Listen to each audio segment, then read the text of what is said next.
नमस्कार, स्वागत है आपका न्यूज बाइस्कोप में। मैं हूं आसिया।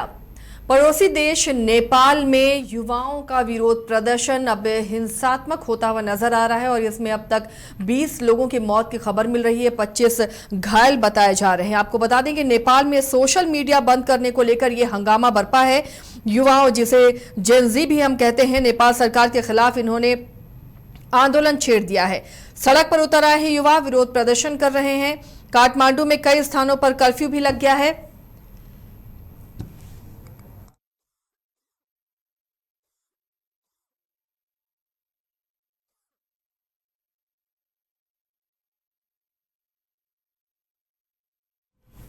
तो इस विरोध प्रदर्शन के बाद काठमांडू में कई स्थानों पर कर्फ्यू लगा दिया गया है और कई चूंकि बिहार राज्य सटा हुआ है नेपाल से, उसके कई जिले नेपाल से लगते हैं, जिसके बाद वहां पर भी अलर्ट मोड पर अब सुरक्षा बलों की तैनाती कर दी गई है।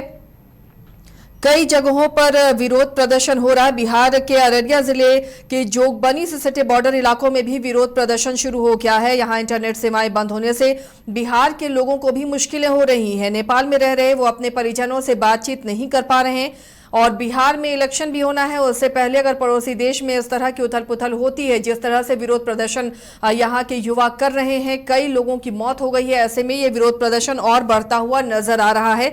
दरअसल कई सोशल साइट्स को, लगभग 26 ऐसे सोशल साइट्स हैं, सोशल ऐप्स हैं, जिन्हें नेपाल सरकार ने बंद कर दिया है, जिसके बाद युवा सड़क पर उतर आए हैं और अपनी सरकार के खिलाफ ही विरोध प्रदर्शन कर रहे हैं। हमारे साथ बिहार संपादक एस के राजीव जुड़े हुए हैं, उनका रुख करते हैं। राजीव जी, पड़ोसी देश नेपाल में जो अभी उथल पुथल मची हुई है, सोशल मीडिया बंद करने को लेकर, बैन को लेकर, इसका असर बिहार पर किस तरह देख रहे हैं?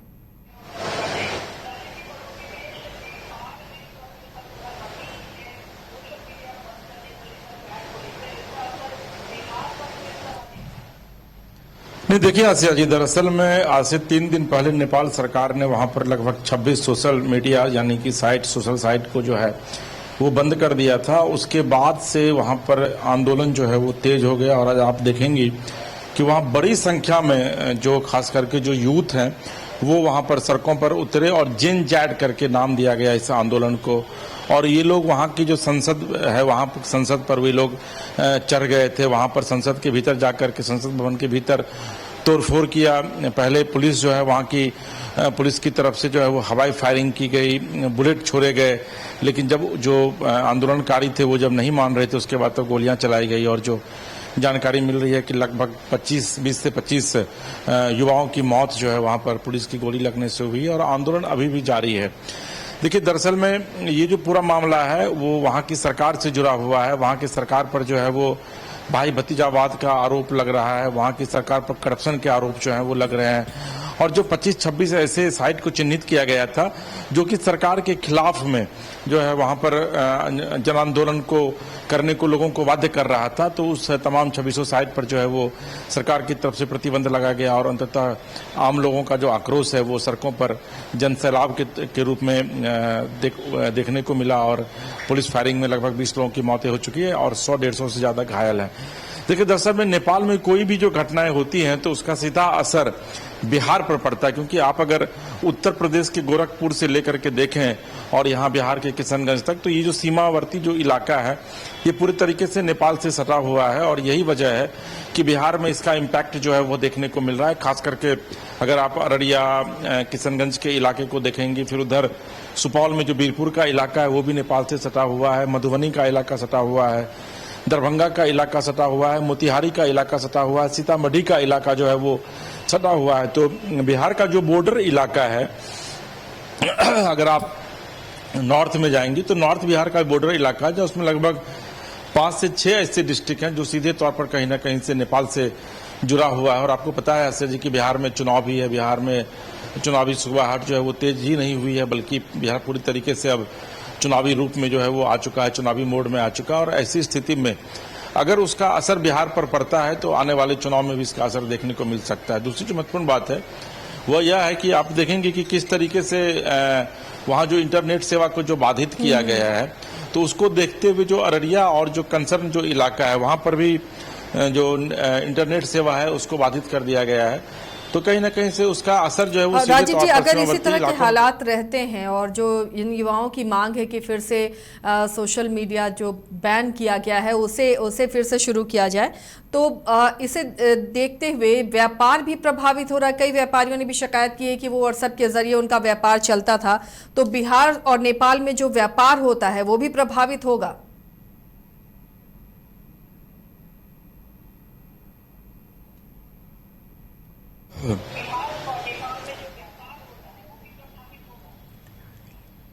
देखिए, निश्चित तौर पर आसिया जी, जो मैं आपको बता रहा था कि 7 जो जिले हैं बिहार के, वो सीधे तौर पर जो है वो नेपाल से जुड़े हुए हैं, तो व्यापार तो प्रभावित होगा ही होगा। देखिए, अभी अब सीतामढ़ी में मां जानकी का भव्य मंदिर वहां बनाने की तैयारी हो रही है, लेकिन जो जनक धाम है वो ओरिजिनल में नेपाल में है वो, और सीतामढ़ी से लोग नेपाल जाते हैं। चूंकि भारत और नेपाल के बीच जो मैत्री है उसमें कहीं भी वीजा या पासपोर्ट की आवश्यकता नहीं है। यही वजह है कि जो बॉर्डर इलाका है वो कुछ जगहों पर बॉर्डर इलाका खुला हुआ है, वहां पर हालांकि जांच की जाती है, लेकिन उसके बाद लोगों को जाने की इजाजत मिल जाती है। तो प्रभावित तो होगा ही। आप मोतिहारी के रक्सौल जिले चले जाइए, वहां पर कस्टम भी है, भारत गवर्नमेंट का कस्टम डिपार्टमेंट को लगाया गया है। वहां से थोड़ी ही दूरी पर नेपाल की सीमा है, नेपाल की पुलिस भी रहती है, बिहार की पुलिस भी इस तरफ रहती है। तो कहीं ना कहीं से व्यापार तो प्रभावित होंगे ही होंगे, लेकिन जो सबसे महत्वपूर्ण बात है वह यह है कि अगर नेपाल में यह आंदोलन तेज हुआ और ये आंदोलन इसी तरीके से चलता रहा तो बिहार चुनाव में इसका बड़ा असर जो है वह आपको देखने को मिलेगा। क्योंकि एक तो भारत सरकार को उस इलाके की नेटवर्किंग व्यवस्था को ठप करना पड़ेगा, क्योंकि अगर नेटवर्किंग व्यवस्था वहां पर चालू रखी गई तो उसका सीधा असर जो है वो बिहार पर पड़ेगा। और आपको पता है, कुछ दिन पहले भी हम लोग चर्चा कर रहे थे आसिया जी कि किस तरीके से पाकिस्तान के 3 आतंकियों के बिहार में घुसने की बात थी और कहा गया था कि भाई नेपाल के बॉर्डर इलाके से वो लोग बिहार आ रहे हैं। हालांकि बाद में कहा गया कि नहीं, वो दूसरे देश जो है वो आतंकवादी चले गए। तो बिहार का जो नेपाल से जो रिश्ता रहा है भारत का, वो बहुत ही मैत्री का रिश्ता रहा है, बहुत मित्रवत रिश्ता रहा है। और ऐसी स्थिति में अगर नेपाल में किसी भी तरह की कोई घटनाएं होती हैं तो उसका सीधा असर भारत पर पड़ता है। और भारत पर सीधा असर पड़ने का मतलब है कि सीधे तौर पर बिहार और उत्तर प्रदेश का जो कुछ इलाका है वो इसकी चपेट में आते हैं। और जिस तरीके से आंदोलन लगातार आगे बढ़ रहा है, आपको याद होगा कि बांग्लादेश में भी इसी तरीके से आंदोलन हुआ था और उस समय बांग्लादेश की सीमाओं को पूरी तरीके से, भारत और बांग्लादेश की सीमाओं को अलर्ट मोड में रखा गया था, क्योंकि किशनगंज, बिहार में किशनगंज का जो इलाका है वो बांग्लादेश की सीमा को छूता है और वहीं दूसरी तरफ पश्चिम बंगाल का पूरा इलाका बांग्लादेश की सीमा को छूता है। तो किस तरीके से अलर्ट मोड में रखा गया था वहां पर बीएसएफ को, एसएसबी को, ये हम लोगों ने देखा है।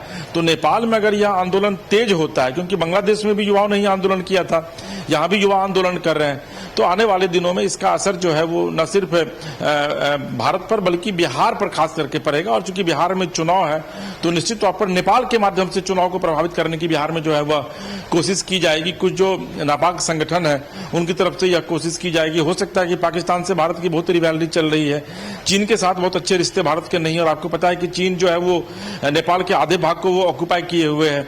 तो ऐसी स्थिति में बिहार के चुनाव को प्रभावित करने की कोशिश की जाएगी। लेकिन जिस तरीके से अभी वहां पर नेपाल में कैबिनेट की बैठक वहां पर चल रही है, प्रधानमंत्री उस बैठक में खुद उसकी अध्यक्षता कर रहे हैं और इसी मुद्दे पर मंथन किया जा रहा है कि किस तरीके से इस आंदोलन पर काबू पाया जाए, सोशल साइट को क्या फिर से रीओपन किया जाए। तो इन तमाम मुद्दों पर अभी बैठक चल रही है। अभी तुरंत की अपडेट वहां से है, मैं अभी खबर देख रहा था। तो ये कोशिश निश्चित तौर पर नेपाल सरकार भी करेगी कि उस आंदोलन को वहां पर रोका जाए, क्योंकि लोकतांत्रिक व्यवस्था वहां पर भी है, अब वहां राजतंत्र है नहीं। तो लोकतंत्र में जनता जो चाहती है वही होता है। तो मुझे लगता है कि जो आंदोलन वहां पर चल रहा है, अभी 20 लोग मरे हैं, हो सकता है कि मरने वालों की संख्या और ज्यादा उसमें इजाफा हो। बिहार में चूंकि चुनाव है, तो क्या बिहार का चुनाव भी इससे प्रभावित होता हुआ दिखेगा अगर लंबा चलता है ये आंदोलन? रखा गया है, कुछ इलाकों में इंटरनेट की सुविधा को भी जो है वो बाधित किया गया है।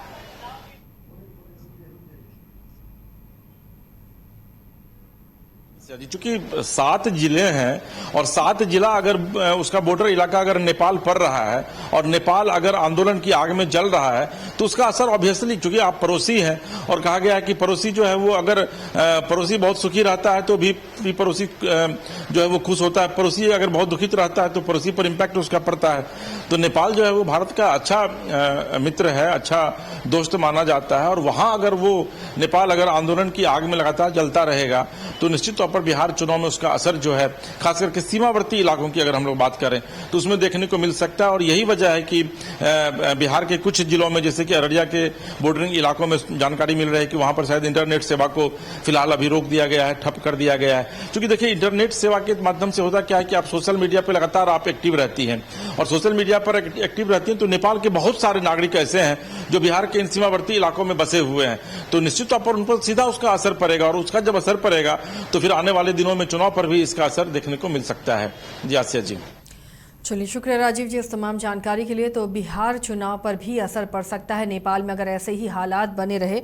आपको बता दें कि नेपाल में सोशल मीडिया बैन करने के बाद से ही ये बवाल मचा हुआ है। आज बड़ी संख्या में युवा सड़कों पर उतर गए और अपनी ही सरकार के खिलाफ इन्होंने विरोध प्रदर्शन किया है और जमकर बवाल काटा है, संसद में घुस गए, जिसके बाद पुलिस ने भी यहां गोलियां चलाई हैं और 20 लोगों के मौत की खबर है। हालांकि आंकड़ा बढ़ सकता है, कई और गंभीर रूप से घायल भी बताए जा रहे हैं। फिलहाल कई फेसबुक के अलावा एक्स और व्हाट्सएप भी बंद करने की खबर है, जिसके बाद से युवा आक्रोशित हो गए। उन्होंने अपनी ही सरकार पर आरोप लगाए हैं कि जानकर सरकार सोशल मीडिया पर बैन लगा रही है ताकि उनके भ्रष्टाचार की खबरें सामने ना आ सकें। और इसे लेकर वहां के जो जेनजी हैं वो काफ़ी आक्रोशित हैं, सड़कों पर उतर आए हैं और इसका असर धीरे धीरे नेपाल के अलग अलग हिस्सों पर भी, अलग अलग शहरों में भी नजर आ रहा है। वहाँ भी युवा सड़कों पर उतर रहे हैं। इसे देखते हुए जो नेपाल के बॉर्डर से लगे हुए बिहार के 7 जिले हैं वहाँ भी अलर्ट घोषित कर दिया गया है। बॉर्डर पर चौकसी बढ़ा दी गई है ताकि इस आंदोलन का असर